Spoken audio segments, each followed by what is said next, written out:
Eine meiner liebsten Drogerie-Sonnencremes ist neulich bei der Stiftung Warentest mit wehenden Fahnen untergegangen. Warum mich das Testurteil überhaupt nicht tangiert, möchte ich euch heute erklären.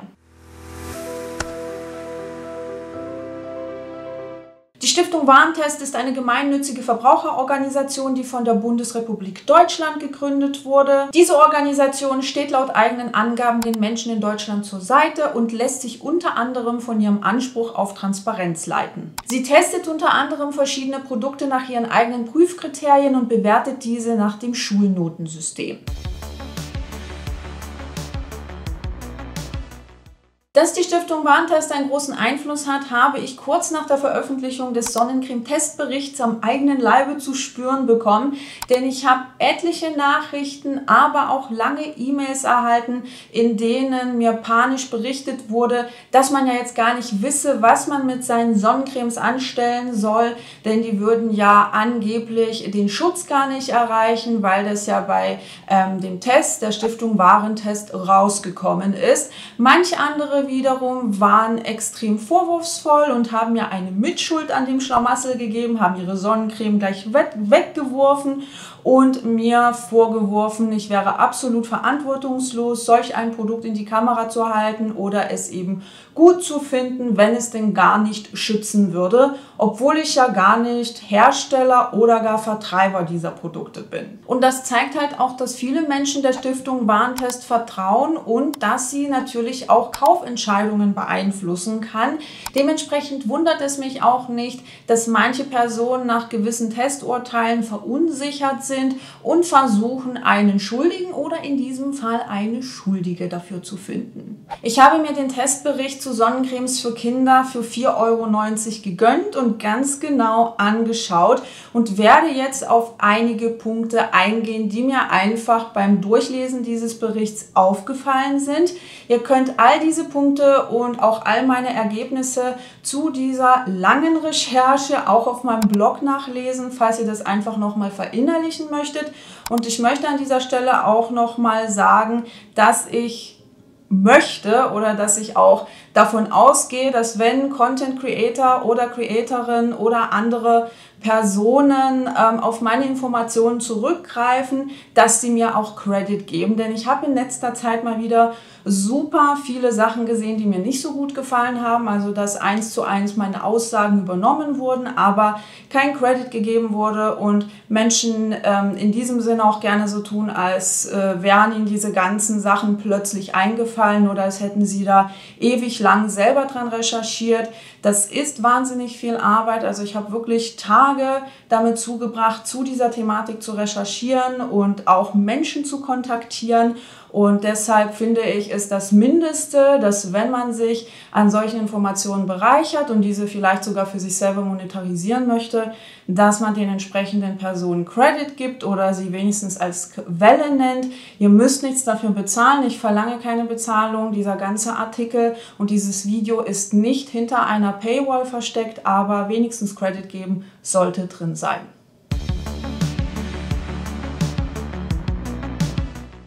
Den Testbericht kann ich euch aus Urheberrechtsgründen nicht zeigen, deswegen werde ich die eine oder andere Passage zitieren, auf die ich mich natürlich gern beziehen möchte. Und ich verlinke euch die abgespeckte Version dieses Testberichts auch unten in der Infobox. Der Testbericht ist so aufgebaut, dass man auf den ersten beiden Seiten eine knackige Zusammenfassung zu der tabellarischen Auswertung der Sonnencremes vorfindet. Und es gibt auch noch mal ein paar Hinweise dazu, wie wichtig Sonnenschutz eigentlich ist und worauf man bei Kindern achten sollte. Also, dass man halt nicht nur Sonnencreme benutzen sollte, dass man die Mittagssonne meiden sollte, dass man sich im Schatten aufhalten sollte, dass man auch Kleidung entsprechend tragen sollte. Und ich persönlich finde diese Aspekte super wichtig und auch richtig, richtig gut, dass auf diesen ersten beiden Seiten darauf eingegangen wird, denn es wird sehr sehr oft vergessen, dass Sonnencreme nicht die einzige Möglichkeit ist, sich und die Kleinen vor der UV-Strahlung zu schützen. Auf den nächsten Seiten findet man dann, wie gesagt, eine Tabelle, in der alle Sonnencremes abgebildet sind und wo man dann auch die Bewertungen sehen kann, die wie gesagt nach dem Schulnotensystem aufgebaut sind. Das heißt, 1 ist sehr gut, 2 ist gut und so weiter und so fort. Ich möchte jetzt auch nicht im Einzelnen auf die Benotungen eingehen, sondern eher hinter die Methodik blicken, die auf der letzten Seite des Testberichts so ein bisschen erläutert wird. Denn das ist meiner Meinung nach am wichtigsten, um festzustellen, wie aussagekräftig dieser Testbericht tatsächlich ist. Laut dem Bericht der Stiftung Warentest sind von 19 getesteten Kindersonnencremes 4 komplett durchgefallen, weil sie den deklarierten Schutz nicht erreicht haben, und deshalb wurden sie mit der Note mangelhaft eingestuft. Und jetzt kommen wir natürlich zu meinen Kritikpunkten. Minispiegel. Mineralische Filter bestehen aus Pigmenten, die auf der Haut verbleiben. Wie winzige Spiegel halten sie die UV-Strahlen fern, indem sie diese reflektieren. Zu Nanopartikeln vermahlen sollen sie keinen weißlichen Film auf der Haut hinterlassen. Bevor die Methodik, also die Art und Weise, wie die Sonnencremes getestet wurden, erläutert wird, findet sich eine kleine Infobox zur Funktionsweise von UV-Filtern auf der Seite, was ich persönlich jetzt gar nicht mal so verkehrt finde, um die Thematik kurz zu rekapitulieren und auch diese ganzen Texte so ein bisschen aufzubrechen. Ich finde das schön, ich finde das angenehm, aber Stiftung Warentest arbeitet in diesem Fall mit veralteten Informationen, denn sie behaupten, dass die anorganischen UV-Filter Zinkoxid und Titandioxid, also darauf wird sich in diesem Absatz bezogen, dass deren Funktionsweise darauf beruht, dass die Partikel die UV-Strahlung reflektieren bzw. streuen. Es ist zwar tatsächlich so, dass die Partikel sichtbares Licht reflektieren bzw. streuen, weshalb sie diesen weißlichen Film auf der Haut hinterlassen, aber deren Schutzleistung vor UV-Strahlung basiert nicht hauptsächlich auf dieser Funktion bzw. diesem Effekt. Nur ein sehr kleiner Teil der UV-Strahlung, und zwar ca. 2–5%, wird von den anorganischen UV-Filtern reflektiert bzw. gestreut. Das heißt, ein großer Batzen davon wird sozusagen absorbiert, und dementsprechend funktionieren anorganische UV-Filter ähnlich wie alle anderen UV-Filter in Sonnencremes.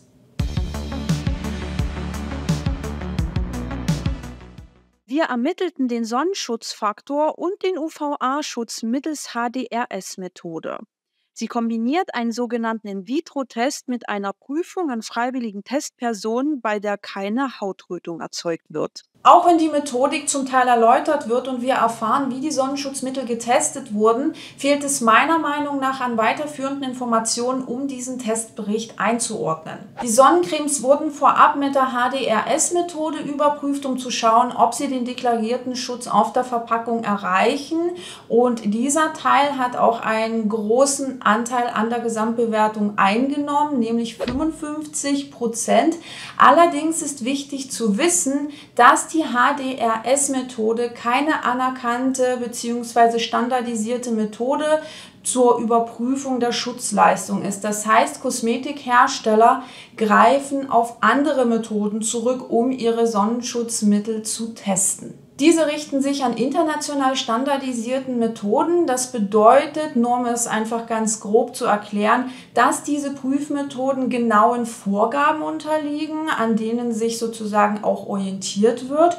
Und diese Prüfmethoden werden auch in weiten Teilen der Welt genauso genutzt, wie die Bedingungen vorgegeben sind. Dazu gehört beispielsweise die ISO-Norm 24444 oder aber auch die ISO-Norm 24443. Und zu diesen international anerkannten Prüfmethoden gehört die HDRS-Methode bisher nicht. Ergaben sich Unstimmigkeiten zwischen dem ermittelten Ergebnis und der Angabe des Anbieters, sicherten wir die entsprechende Prüfung mit der Methode DIN EN ISO 24444 oder der Methode DIN EN ISO 24443 ab. Die Sonnencremes wurden erst nach den standardisierten Methoden überprüft, wenn es Unstimmigkeiten zwischen den Ergebnissen der HDRS-Methode und den Angaben des Herstellers gab. Aber was das Wort Unstimmigkeiten genau bedeutet, wird nicht näher erläutert. Und da wir auch keinerlei Informationen zu den internen Maßstäben bzw. Prüfkriterien der Stiftung Warentest erhalten, ist es natürlich extrem schwierig einzuschätzen, wie diese Beurteilungen zustande gekommen sind. Das heißt, es könnte auch theoretisch sein, dass Produkte, die den HDRS-Test bestanden haben, eventuell bei den standardisierten Prüfmethoden laut den Stiftung Warentest-Maßstäben durchgefallen wären. Und das ist für mich persönlich eins der größten Probleme bei diesem Testbericht, weil die Stiftung Warentest ihre internen Maßstäbe nicht transparent kommuniziert. Ein Aspekt, der mich besonders frustriert, ist die Tatsache, dass Testresultate nicht offen geteilt werden. Denn erinnert euch, 4 Sonnencremes sind komplett durchgefallen und wurden als mangelhaft eingestuft, weil sie den ausgelobten Sonnenschutzfaktor nicht einhielten oder einen unzureichenden UVA-Schutz boten. Aber was bedeutet das genau? Denn es gibt bei solchen Prüfmethoden oder Tests im Labor immer gewisse Schwankungen, die in den Testprotokollen mit einer Messunsicherheit angegeben werden. Das heißt, mir stellt sich sofort die Frage, ab welcher Abweichung bzw. welcher Schwankung die Stiftung Warentest eine Sonnencreme sofort durchfallen lässt. Das sind meiner Meinung nach überaus wichtige Informationen, die eigentlich kommuniziert werden sollten. Und wenn wir schon mal beim Thema Kommunikation sind, ich habe 3 Unternehmen, deren Sonnencremes in den letzten Jahren bei der Stiftung Warentest durchgefallen sind, kontaktiert, damit sie einfach ihre Sicht der Dinge mit mir teilen können. 2 davon haben auf meine Anfrage reagiert und auch auf die Frage, ob ihnen die Testprotokolle von der Stiftung Warentest zur Verfügung gestellt wurden, mit Nein geantwortet. Und ich finde, das ist etwas, was man einfach im Hinterkopf behalten muss, vor allem im Zusammenhang damit, dass ja die Stiftung Warentest sich ja auch eine gewisse Transparenz zuschreibt, also inwiefern das tatsächlich transparent ist, dass die Testprotokolle laut diesen Marken nicht mit ihnen geteilt wurden, trotz mehrmaliger Nachfragen, müsst ihr für euch selber entscheiden. Aber eine E-Mail hat mich besonders aufhorchen lassen, denn einer der Marke bzw. der Gründerin dieser Marke waren diese Informationen so immens wichtig, dass sie wirklich dran geblieben ist und auch sehr hartnäckig war, was ich natürlich auch irgendwie nachvollziehen kann. Und es ist dann wohl so gekommen, dass die Stiftung Warentest die Testprotokolle nur übermittelt hätte, wenn diese Unternehmerin einen Verzicht auf jegliche Schadensersatzansprüche unterzeichnet hätte. Das hat die Unternehmerin nicht angenommen, also sie hat das Angebot abgelehnt, weil ihr aus rechtlichen Gründen davon abgeraten wurde. Interessanterweise haben die Marken die Testprotokolle ihrer Sonnenschutzmittel der Öffentlichkeit zur Verfügung gestellt, was ich persönlich sehr transparent finde. Selbstverständlich habe ich nicht nur Marken kontaktiert, sondern auch die Stiftung Warentest, denn ich hatte so viele Fragen nach dem Lesen des Testberichts und diese Fragen habe ich in einer ausführlichen Fragenliste zusammengetragen und habe sie mit einer 2-wöchigen Frist um Beantwortung an die Stiftung Warentest geschickt. Diese Fristdauer liegt auch über dem Standard. Das heißt, ich habe vergleichsweise viel Zeit gegeben, um auf diese Fragen zu antworten. Leider wurde keine meiner Fragen beantwortet. Ich habe zwar eine E-Mail bekommen, also eine Rückmeldung erhalten, aber darin stand nur, dass derzeit so viele Fragen eingehen, dass man meine Frist nicht wahren könne und dass man zu einem gegebenen Zeitpunkt auf mich zurückkommen würde. Falls das der Fall sein sollte, dann werde ich euch natürlich dementsprechend informieren und euch auf dem Laufenden halten. Falls ihr euch für meine Fragenliste interessieren solltet, ich habe sie selbstverständlich auf meinem Blog verlinkt und ich wünschte, ich könnte euch etwas anderes sagen, aber ich finde es natürlich überaus schade, dass die Stiftung Warentest keine einzige meiner Fragen beantwortet hat. Eine Sache, die mir beim Durchlesen des Testberichts auch noch aufgefallen ist, dass die Stiftung Warentest die Kennzeichnung wasserfest bzw. wasserresistent auf Sonnencremes kritisch sieht, weil das die Verbraucher bzw. Verbraucherinnen in Sicherheit wiegen würde. Das kann ich zu einem gewissen Teil nachvollziehen, aber auch wieder nicht, denn eine wasserfeste bzw. wasserresistente Sonnencreme garantiert nicht, dass das Produkt nie wieder mit Wasser abgeht oder dass man es nicht erneut auftragen muss, nachdem man baden war. Das ist ja die allgemeine Empfehlung, dass wenn man baden war, dass man seinen Sonnenschutz auch erneuert.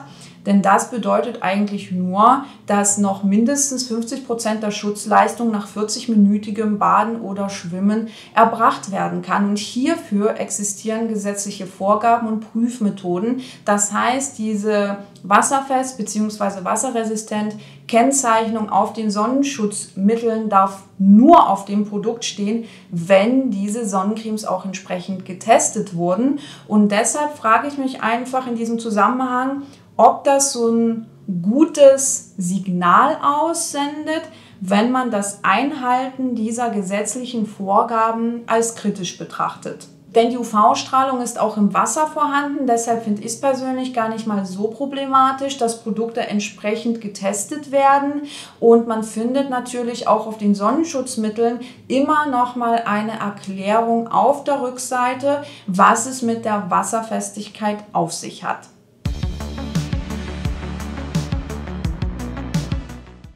Diese Recherche hat mir gezeigt, dass die Stiftung Warentest einen großen Einfluss hat, denn normalerweise habe ich mich jetzt auch nicht viel mit den Testberichten der Stiftung Warentest auseinandergesetzt, weil das für mich persönlich einfach keine Informationsquelle ist, die ich nutze. Aber aufgrund der vielen Nachrichten, die ich erhalten habe, habe ich mich mal dahinter geklemmt und muss sagen, dass ich auf Grundlage der mir zugrunde liegenden Informationen den Testbericht zu Kindersonnencremes nicht aussagekräftig genug finde, um irgendwelche Rückschlüsse auf die Praxis zu ziehen. Und das liegt auch vor allem daran, dass keine einzige meiner Fragen von der Stiftung Warentest beantwortet wurde. Deshalb solltet ihr meiner Meinung nach unbedingt weitere Quellen zu Rate ziehen, um eine informierte Kaufentscheidung zu fällen und euch nicht allein auf das Testurteil der Stiftung Warentest verlassen. Und das war's schon mit meinem Video zum Sonnencreme-Testbericht der Stiftung Warentest. Ich hoffe sehr, dass meine Recherche euch irgendwie weitergeholfen hat und dass ihr ein paar Informationen für euch mitnehmen konntet. Natürlich würde ich mich riesig freuen, wenn ihr dieses Video teilen würdet oder aber auch meinen Beitrag teilen würdet. Denn wie gesagt, es hat wahnsinnig viel Zeit in Anspruch genommen, all diese Informationen zusammenzutragen und sie in verständliche Häppchen zu packen. Und schreibt mir doch auch gern unten in die Kommentare, was ihr von der Stiftung Warentest haltet. Lasst mir auch gern ein Däumchen nach oben da oder vielleicht ein Abo. Darüber freue ich mich auch immer besonders und das hilft auch meinem Kanal auf die Sprünge. Und wir sehen uns dann beim nächsten Mal. Ciao!